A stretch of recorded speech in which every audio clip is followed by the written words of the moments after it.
Okay, so like before, this is not Unit 7, this is Unit 11 on this. Following up from our introduction to the vocabulary here.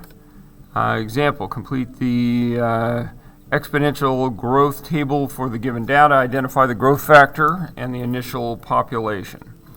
Okay, so we know that what's happening here is every time we move, it's multiplying by something. So to figure out what it's multiplying by, we need to take these two that are in a row here, and we're going to do the 256 and divide by 212. And I get 1.0275, 2075, sorry. That's the thing that I'm multiplying by every time. So if I multiply by 1.2075, that is my growth factor. Okay. My initial value, initial value would correspond to whatever number is in here. So what I need to do to get to there is start at the 212 and divide by 1.2075. Okay. We'll keep things as whole numbers here as we go. So the nearest whole number, that would put this at a 176. Got to round that up. And then I'm going to divide that number by my 1.2075, which gives me a 145 as the initial population. Okay. I can fill in the rest of these in a couple of different ways. I could start with my 256 times 1.2075. It's probably the easiest way. Get a 309, and then take that times 1.2075, and I get a 373. Okay. And so just doing that. Later on, for the rest of these problems, as we work through them, we're going to write the actual equation down here as well. So, getting on this problem, I've got two in a row there. So 1231 divided by 976 is a growth factor of 1 point. I'm going to go with a 2613. I like to keep about 4 decimal places on these because exponentials are pretty sensitive to that kind of stuff.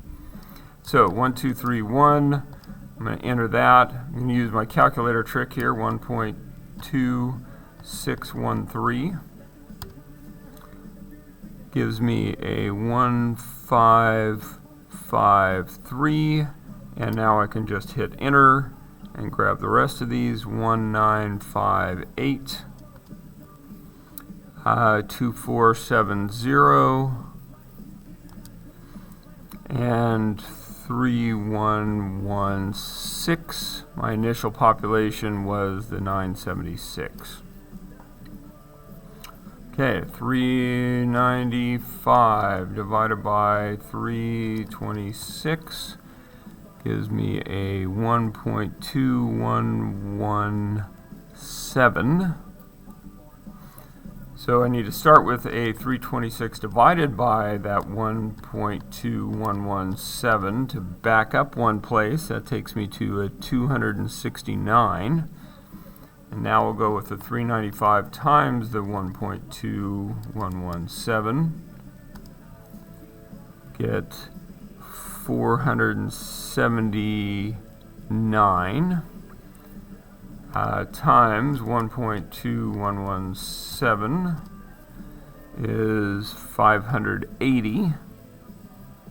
And now I can hit enter because it has the pattern in there, and that looks like a 703.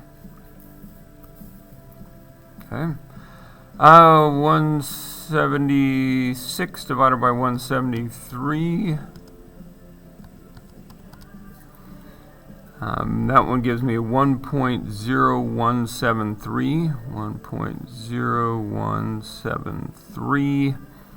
So 173 divided by 1.0173 is a 170 divided by 1.0173 is a 167. 176 times 1.0173. Let's see, my initial population was 167. Up here it was 269. Now add a 179 times 1.0173 gives me a 182. Almost looks linear because that growth rate is so slow and the population was fairly small to begin with. It really just shows going up by 3 every year. All right, 3812 divided by 3712. 3812 divided by 3712 is 1.0269. Let's see, I'm going to put the 3712 in there and divide by 1.0269, which gives me a 3,615. Got the pattern in there, so I can just hit enter. 3,520 and 3,428.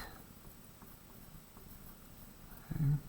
So 3,428 is my initial population. 3812 times 1.0269 is 3,915.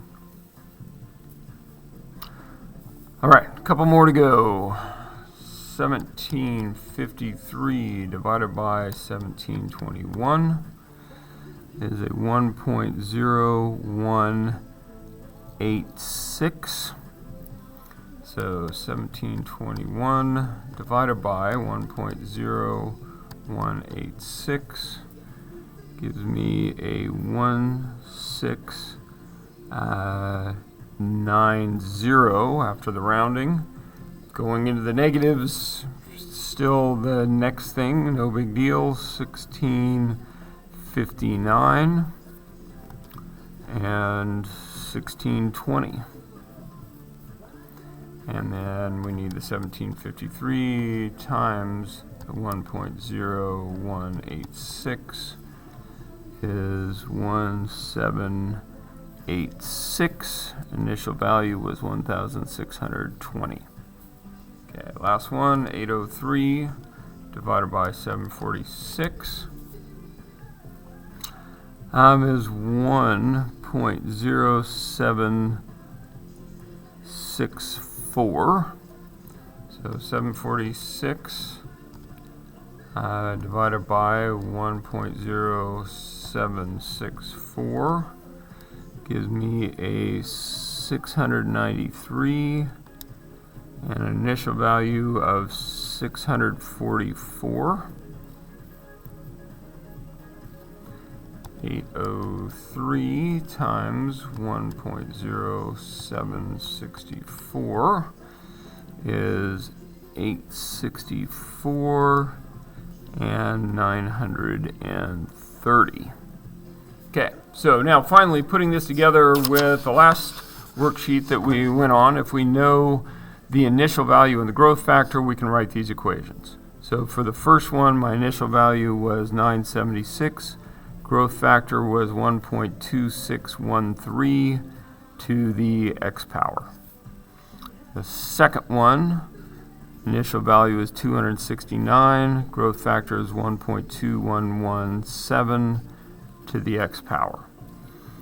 Third one, initial value is 167 times 1.0173 to the x power. I'm realizing on these that these were not my initial values. Initial value is when the x was 0. So this is 1690 and this was 746. Okay. Fourth one, initial population 3428. Growth factor 1.0269 to the x power. Fifth one, initial value 1,690, growth factor 1.0186 to the x power, and then 746 times 1.0764 to the x power.